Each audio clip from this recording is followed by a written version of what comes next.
Hi friends, in this video I will tell you how you can delete your Facebook account permanently. Let's get started. Had to work hard, struggle just to be me. Had to rise up just so they could see me. Did what I had to do just to feed me, and what was left over I put towards my dreaming.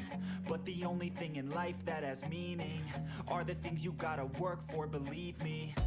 Take into your hands a plan, your own hands can land your own brand. And damn, I feel like no one takes accountability. They want the credibility, convincingly unwilling to put in the hours it takes to get some power. Don't be f***ing sour, take a cold shower, scream until you're louder, work until you're prouder, and f*** all the doubters, they're just your downers.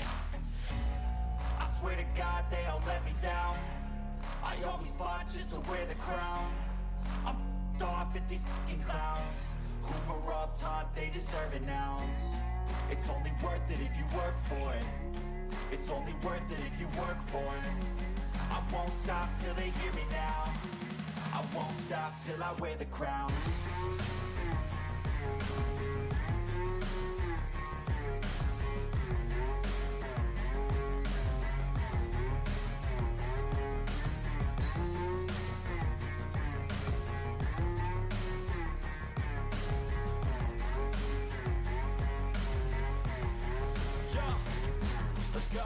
I'm just telling you to fight for your dreams, but it's not what it seems. Man, it's hard to be seen when everybody wants to be king. Through this quick way, you can delete your Facebook account permanently. If you find my video helpful, then do subscribe, like, and comment. Thanks for watching.